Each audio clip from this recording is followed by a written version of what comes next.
Hello, friends, and welcome back into another issue of our Prime Sports World. I'm, of course, your host, David On Point. Right there is Mr. TJ Hopkins. Please like, share, and subscribe to the podcast. If you do happen to miss us live, I've shared the link to our streaming platforms. On today's show, we're going to talk about week number 8 of the XFL, which had some barn burners, including 2 of the first overtime games in the league. This week, also, we had a instant classic against the Seattle Sea Dragons and the DC Defenders. But yeah, we're going to get into it all here today as we break down week 8 and we look into week number 9.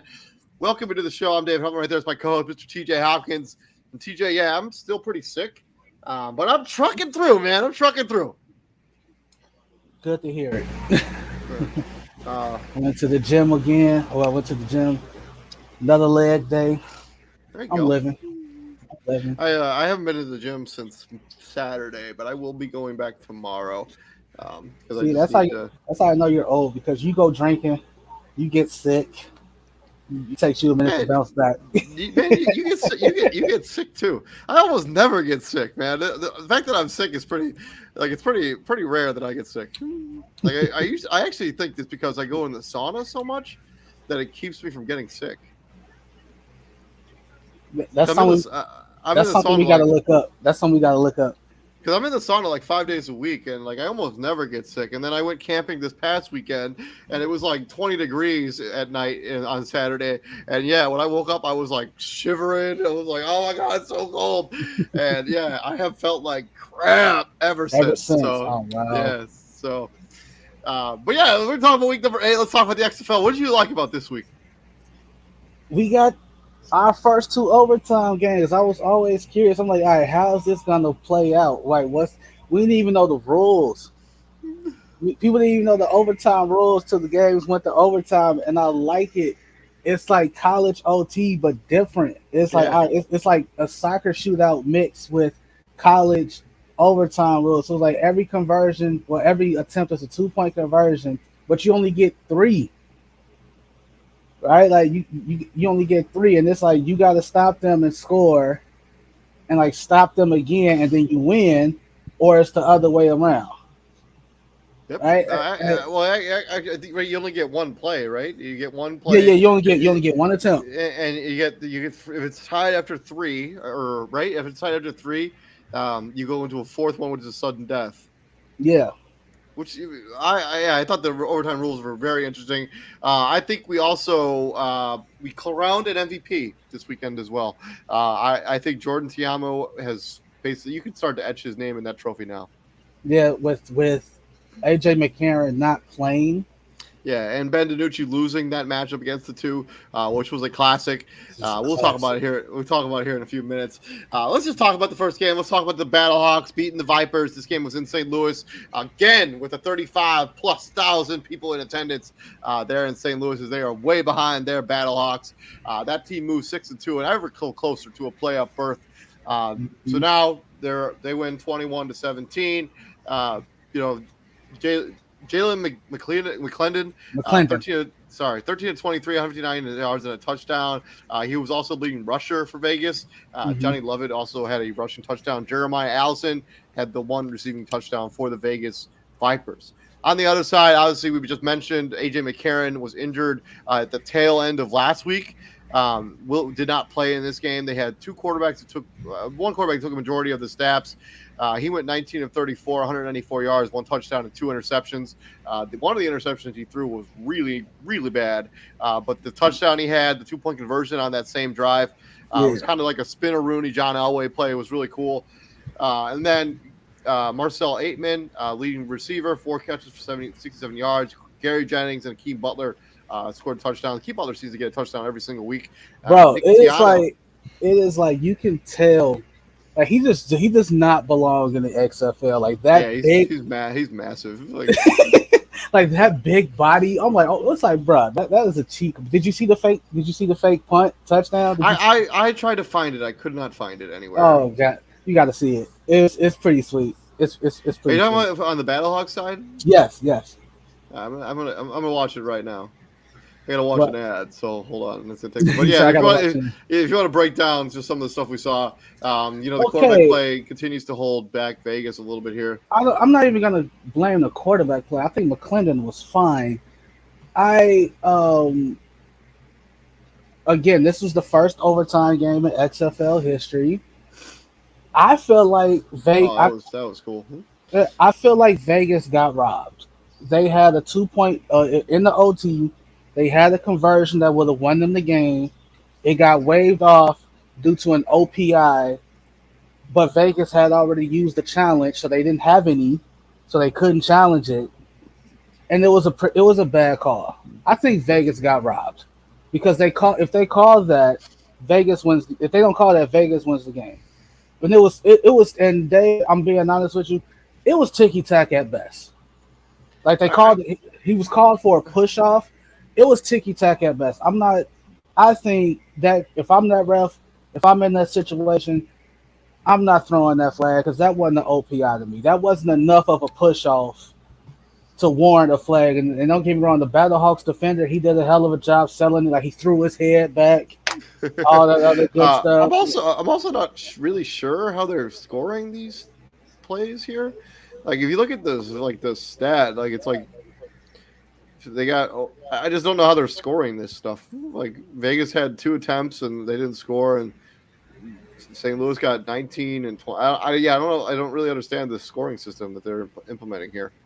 Not that it matters all that much, but I mean, sorry. Go like ahead. no, but like that, yeah, that's all I really had to say. Like, it was great. I mean, it was definitely tough. It was definitely good to see a team like that comes down to great coaching, right?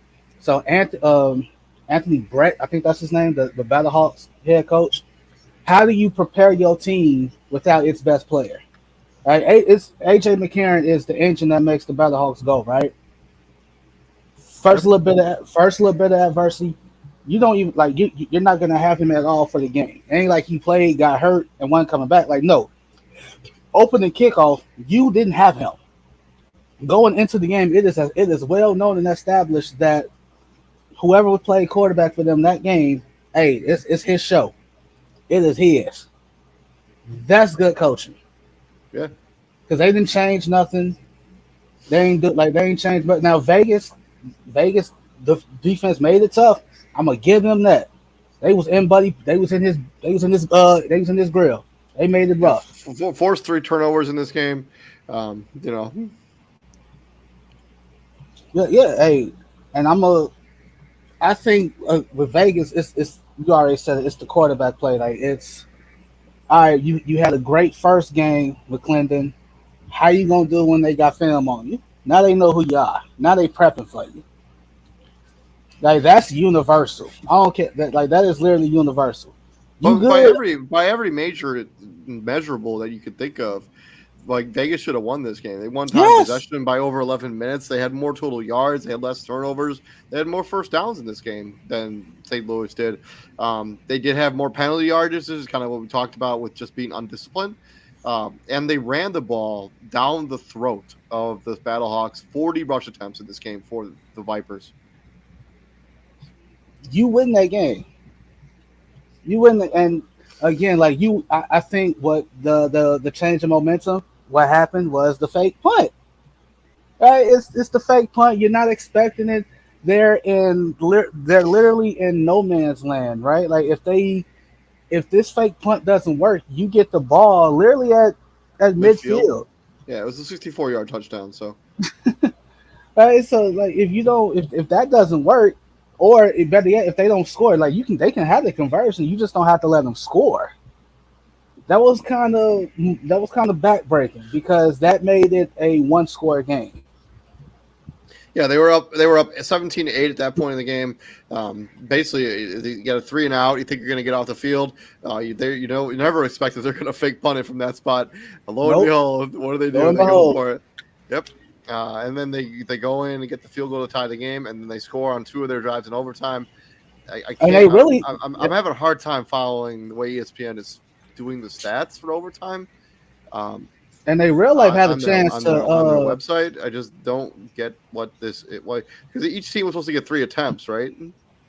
No, you go until somebody like not if you. No. You get every so it's so you get each team had 3 shots. So whoever has more points, whoever has more gets more touchdowns in those 3 attempts wins. But in ESPN, they only have 2 attempts per team. Yeah, because St. Louis got theirs and Vegas didn't.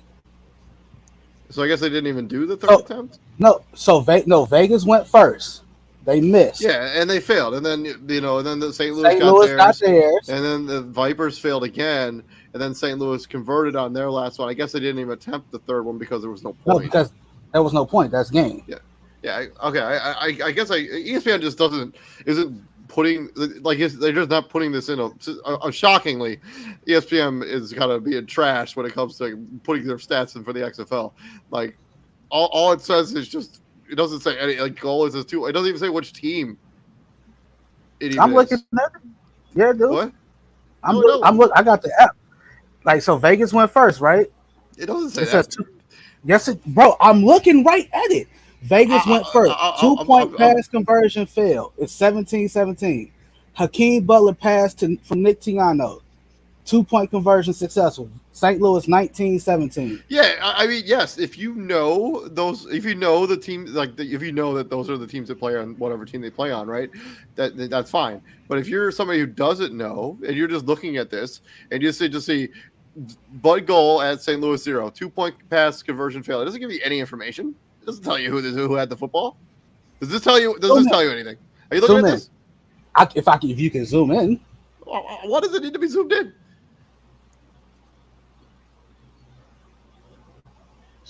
because I can't read that. That's what I'm saying. It's blurry. Can you read it now? Nope. Literally, all it says is 2 point pass conversion failed. It doesn't tell you who had the football. It doesn't tell you anything. And unless you know, and also unless you know who Hakeem Butler and Nick Tiano is, you're not going to know who had the football here either. Well, that's why I'm using the app and not the website, because the app has the logos next to who's using, like next to who went. If you would listen to me. ESPN, you on the website, I'm on the app. You're on the website, I'm on the app. In general, as a blanket statement, ESPN, step up your game when it comes to the XFL. If you're going to cover it, cover it. All right, if you're not going to cover it, don't go half-assed. The app is fine. The app is fine. The app got the logo. I don't have the app, but I can't run it through with my phone. So this is what I got. Anyways, we spent way too much time talking about this. This clinched the playoff spot, right? This clinched the playoff spot for St. Louis. No, it did not. They have to win tomorrow. They have to win this week. If they beat the Sea Dragons, they're in. I'm pretty sure. Yeah, I'm pretty sure if Seattle wins, there's still a shot for them. But don't quote me on that because I'm not 100% sure. Let's swing in from this game. Let's talk about the other game that was on Saturday. We got the Arlington Renegades squandering the party of the Orlando Guardians as they were eliminated. You watched this game, right? Did you watch this? You didn't watch this one? Okay. I watched everything but this game. So, all right. So it sounds like because you were in the group chat saying forget going for the win. And I asked what happened. You said the Guardians lost. So no. I was saying because remember we talked about this on our last episode of the podcast that I thought the Orlando Guardians could get on a winning streak and end up making the playoffs, and then that's what I was referencing. Yeah, that was you. Oh, okay. I thought you meant like this game. No, I had nothing. The game was already over when I made that statement because I was like, because I picked the Orlando Guardians. Egg on my face here. I thought the Orlando Guardians were going to go on a little mini run here and potentially make the playoffs because nobody in the South is all that good. So they literally could have made the playoffs if they had just won a couple games here in a row. Yeah, what doesn't make sense to me is so they made it 18-16 with 3 minutes to with just under 4 minutes to go, and then they decided to go for one. They didn't even try to tie the game. They went for the 1 point conversion to make it 18-17. Maybe they really want that first overall pick. I don't know. Well, they already got it. But on the Arlington side, Luis Perez made his long anticipated debut for the Arlington Renegades. He was fine, 16-25, 190 yards, no touchdowns, no picks. Letty Brown leading rusher for them. Devontae Smith had the lone rushing touchdown, and Juwan Winningham 2 catches for 62 yards, leading receiver for Arlington Renegades. On the Orlando side, Quentin Dormady came back down to earth a little bit here in this game. 28 of 43, 303 yards, 1 touchdown, and 2 interceptions. He was also their leading rusher with the rushing touchdown. And Eli Rogers, former NFL player Eli Rogers, 10 catches for 135 yards in this game. But yeah, Orlando, they ran into a Renegades team that could really play defense, and they stuffed this team. So we've been harping on the Renegades quarterback play too. It's a bad sign when the guy that you traded for like a week ago comes in and starts a game. That's a bad sign. That's not good at all. Yeah, but their quarterback play was leaving a lot to be desired. And Orlando actually, outside of the 5 turnovers, actually had more total yards and they had more first downs by a lot in this game. They had turned it over 5 times. Right, that's the game. And the Renegades continue to be completely super undisciplined. 13 penalties for 157 yards in this game. This is what's his name? Bob Stoops coaches them. He is. Yeah. Yeah, that's so. Yeah, I ain't see too much of this game, but just going off the numbers, you can't turn the ball over 5 times. But at the same time, they're now 1-7. It's like, what'd you expect? Clearly, I thought they were going to go on a run and win the game. So win a couple games in a row here, but obviously not. But at the same time, it's like nothing they do. Like when it comes to a Guardians loss, and you look at why they lost, nothing should surprise you about why and how they lost. Yeah, you turn it over 5 times in any format, any sporting format, you will lose that game. Right, it's ridiculous. But yeah, that's about all the analysis I think needs to be made there. Let's swing into Sunday. My notion is it's 18-16, right? 4 minutes to go. That's a lot of time. A lot can happen in 4 minutes. It's true. You get the touchdown you need, and you just like, we're going to go for 1. Like, you don't need this ball back. And like at least if you tie the game with 4 minutes to go, you can. Overtime is still a shot. Overtime is still in play unless you just let them march down the field. But none of it really matters. The fact that they fumbled the next time they had the football, and that was basically the end of the game. That was game. Yeah. So this is just the quandary of mistakes. I do think Quentin Dormady has motivated this team to play a little bit better, but yeah, they're still. That drama that he went through at the start of the season that you shared. Still don't know the whole ins and outs of that, but it definitely hurt them because. Yeah, he's been good for them, and they hadn't suspended him for sharing plays when they were losing anyway. So I don't actually know exactly. We can't really even say that. Let's move on into the next game, the next overtime game. This is on Sunday as the Roughnecks tried to choke away a game here. And they also we had the first game, or maybe that happened in the next game. No, they happened in the next game. But yeah, they were up by a lot. I think they were up 17 or whatever, 15 to. It was 15 to 6. 15 to 6. And they let San Antonio score 9 points in the final quarter. Brandon Silver's got the start here, but he was also very inefficient. 17 of 36, 46 yards, 2 touchdowns, and 2 picks. And at one point, he seemed like he was the best quarterback in this league. That is for sure not the case anymore. Bryson Allen, 4 for 12, and they just really didn't rush the ball. 13 carries for 25 yards. Max Borky was their leading receiver as well, 3 for 49.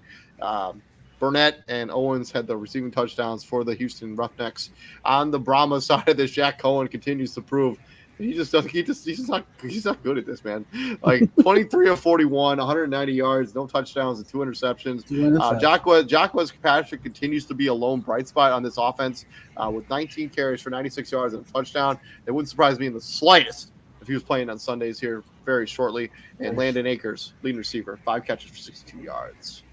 Okay. Okay. So by this point, this was Sunday. Yeah, I was at my grandma's house, and mostly all the NBA games were just about over. So I threw the XFL on and watching this, and I'm talking with my uncle. I'm like, what do you think of the league? He likes it. It's different, and we're just watching this game, and he was like, oh yeah, this is just about over anyway. And then all of a sudden, the Brahmas do what they did, and they made it interesting. And yeah, they took it. They tied the game and take it to OT. And talk about a fall from grace for Houston. Yeah, right, right. Like you went from being the talk of the league, like you were the best team in the league. I mean, you said it right. They got to a 4-0 start, but they didn't really play. They played the bottom, the dredges of the league, and all of a sudden, when they played that one good team that could beat them, that could match them, and they lost, it's like, oh, there are chinks in the armor. Yeah, they've basically fallen apart. They've won one of the last 4 games, last 5 games, or one of the last 4 games, and this wasn't a good performance at all. I mean, we're talking about undisciplined. With this is supposed to be a Wade Phillips coach team. 11 penalties for 79 yards. I mean, they got spanked in total yards. They got spanked in time of possession. They got spanked in first downs. Like, this is a game on paper you lose. Yes, Like, and I'm starting to think what you said holds more and more weight, right? Like they really good, or did they just play the teams that sucked and they were that much better than? Right? So like you said, they've won one game. Is this the one? Is this the one game they've won in their last 4 or 5 yeah, games? yeah. And it's against a 2-16. Yeah, a team that has no quarterback, no offensive identity, and you basically get on play the entire game. And yeah, Like they matched you in turnovers. It's 2-2. They blew you out. Well, they had 9 more first downs than you. I mean, they They had almost 10 minutes of time possession over you. Like, almost you had like 160 total yards of offense in this game. This is a game you play any other team in the NFL, a team that has competent quarterback play, you lose. like they matched you on third down. They had 6 third down conversions. You had 6 third down conversions. Right? They 10 passing first downs to your 9, 9 rushing first downs to your 2, 3 first downs from penalties. They gifted San Antonio 3 first downs on penalties. I mean, Now that's what here's happens when you have 11 penalties for 79 yards in a game. now here's where it goes south for San Antonio. Right? Here's where it goes south. 6 sacks to their 2. You gotta protect your quarterback. 100%. But yeah, Bro, congratulations to the Houston Roughnecks. You clinched the playoff spot. They ran 21 more plays than them. Yeah. Like, this is a game on paper you for sure lose. Like, we put these numbers. You show these numbers to somebody who didn't watch the game, and you don't tell what the final score is. Be like, hey, who won this game? Who won San this Antonio. game? San Antonio. It wouldn't be even close. Like Team A, Team B, who won this game? But shout out to the Houston Roughnecks as they clinched the playoff spot. I also think the Renegades clinched the playoff spot as well with the Brahmas and the Guardians losing. So I think the Renegades are also in the playoffs. So shout out to both of those teams for making the playoffs in the XFL. I believe the DC Defenders also clinched the playoff spot as they won the most interesting game probably of the season so far, which also had the first 2-point conversion taken back the other way. That hadn't happened in the XFL yet until this week. It was a very cool play for the Seattle Sea Dragons. It actually gave them a little bit of life as DC Defenders were about to score and go. They scored a touchdown, and they thought they were going to be able to pull away. And then DC was just like, the Sea Dragons were like, nah, and they took it back to the house. And things didn't really work out in their favor later in the game. But this is an excellent game. It was very entertaining. Back and forth action, especially in the second half. The DC Defenders win this game and clinch the number 1 seed in their division in the North, 34-33. I do not believe the Seattle Sea Dragons are eliminated with this loss. They are not. I think if they beat the Battlehawks next week and then the Hawks lose and they win the week after that, I think they could still get into the playoffs, do some tiebreaker stuff. But on the stat sheet here, Jordan Tiamo probably won his MVP award during this game. 17-26, 247 yards, 4 touchdowns, and the dude was dealing for the whole game. Abram Smith continues to be a really good running back for the DC Defenders, 17 for 66 and a tutty. Chris Blair, Alex Ellis, Brandon Smith, and Rockwell Armstead all had receiving touchdowns for DC. On the other side, the Nooch, Ben DiNucci, 28 of 42, 303, 3 touchdowns, and the lone interception. Philip Lindsay, fresh off getting dusted off by the NFL, 8 carries for 23 yards and a touchdown. Juwan Green had 2 touchdowns, and Jacob Pearson also had a touchdown. Josh Gordon was not super effective in this game, but he did have a really nice sideline grab that I cannot believe he was able to catch and keep his feet in. It was impressive. But yeah, this game was a back and forth barn burner, but somebody had to win. Unfortunately, somebody had to win. Seattle Dragons just couldn't convert the 2-point conversion, the 1-point conversion actually, to tie this game. And then they were unable to convert the 4th and 15 as their offensive line kind of fell apart towards the end of this game, especially on the conversion attempt and on the 4th and 15 attempt as Ben DiNucci got sacked on both of those plays. Yeah, we've had some classic games the last couple weeks. You had this one. You had the Guardians in DC the week before. Then you go back to what was it? What was another one? You go back to week 5. You got Vegas and the Guardians. They had the Seattle Sea Dragons game where Josh Gordon scored those 2 touchdowns in like the last 2 minutes, and they came back and won that game. That was against Vegas, and I'm like, yo, okay, this is what the people want. But yeah, this is one of those games where it's like, damn, I hate to see one of these teams lose. That's what it gave me. It's like, damn, I hate to see one of these teams lose. But to your point about standings, yes, DC and Houston are the only 2 teams that have clinched a spot. They clinched the playoff. Arlington didn't? No. Arlington still needs to win. Okay. And you already said it about St. Louis and Seattle. They're pretty much battling out for that second spot. But yeah, I'm pretty sure because Orlando's already eliminated and San Antonio's 2-6, unless something goes drastically right with their quarterback situation, San Antonio is not catching Arlington. So basically, Arlington just needs to win. It's winning you're in. Winning you're in. But back to this game, yeah, Jordan Tiamo just kind of solidified his MVP. 100%. He's thrown 1 pick this season. The entire season. 1. Ben DiNucci probably leads the league. He does. It's not close. It's not close. 10 touchdowns, especially over the last couple of weeks. Jordan Tiamo has been straight balling the last few weeks. He's 10 touchdowns, 1 interception. He's been everything you could ask for in a quarterback to come in a league like this. He's also one of the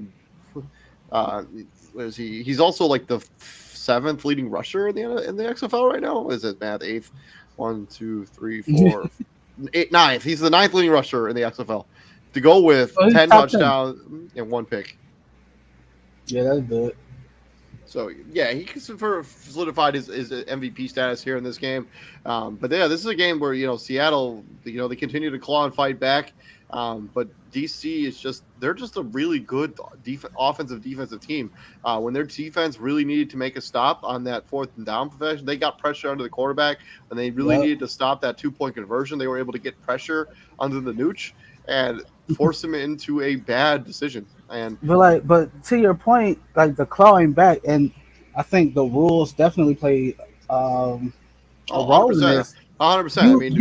You were down 10. You turned a 10-point deficit into 1. Yeah, they did benefit the fact that they took that. I'm not even totally sure that Jordan Tiamo fumbled that football, but they took that back to the house. That made it 8, and then they were basically had life from there, and they were able to punch it into the end zone. Basically like that. It was ridiculous. Like Ben DiNucci is going to be playing on Sundays. I think he really is not as a starter or anything. I think he's going to be for sure a backup, but I think he's earned the right to play on Sundays. He's earned. I think there are several guys in this league that have earned the right to at least be brought into camp. Yeah, they've earned the right to at least be brought into a training camp preseason. Because there are teams and we see this, there are teams like the upper echelons of the NFL, like the Kansas Cities, like teams like that. Pat Mahomes gonna do what? One drive? Yeah. And then he's out. Yeah, a whole preseason. If the Jets ever get Aaron Rodgers, he'll probably But play like one drive in the one preseason. drive, and If then if they ever do get him, if they ever, because I'm not so sure anymore. Who knows, dude? bro, I'm scared because I'm just, yeah, that's what it is. So But DC, I I mean, they don't won think time possession because they could consistently run the ball. I mean, this is right, the DC Defenders are just the most balanced team in the NFL. They just in the XFL, they just are. and they can like, and they evolve. Like, if you want to have a shootout, we can have a shootout. If you want to have a grind it out, knock them out Yep. game, they can do that too. And Jordan Tiamo has just gotten consistently better as the season has gone And they on. win both of them. They Yeah. win both methods. Like, it's like you don't want to go into Also, have you seen the 3-point conversion that the Sea Dragons converted, where it like bounced up and like ended up in the yeah, hands he of tapped Delon it. Green?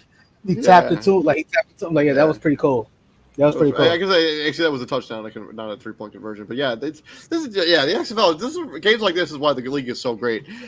They just play like they play hard. Every snap has a meaning, and you just never see players just taking snaps off because they fought for this and they want it. It's really entertaining. I love to see it. And it's a shorter season. Like we've Yeah. already said that. Like, each game means that much more. Right? This is coming down to the wire. Swinging into game balls. TJ, I'm not going to steal yours. So I'll let you go first. No, you go first. Go ahead. Go ahead. I'm giving it to Jordan Tiamo, man. I mean, Go he ahead. was seriously gunslinging this game. I mean, like his reputation at the beginning of the season was a lot of just running the football. Like we weren't really sure what he could do with his arm. The last 3 weeks, he has silenced all of those doubters. And in this game, 17 and 26, 247 yards and 4 touchdowns, no interceptions. I did have that one fumble on that 2-point conversion, but I don't think he even fumbled it. I Like wish you they said, had you don't a even better. think he fumbled it. I wish they'd had a better angle so you could have seen it a little bit better. But Mm-hmm. he went toe to toe with the player that most people think is the most talented quarterback in the league and won that matchup. Kudos, brother. Okay, that should have been the foul on Okonkwo. I'm going to give mine to, and I know I said Vegas got robbed earlier, and I'm standing by that, but I cannot take anything away from Nick Tiano. He gets my game ball. You fill in for AJ McCarron on what looked like short notice. It wasn't pretty. 19 to 34, 194, one touchdown, 2 picks, but you got your team a very, very, very, very, very important dub in OT. Nick Tiano gets my game ball.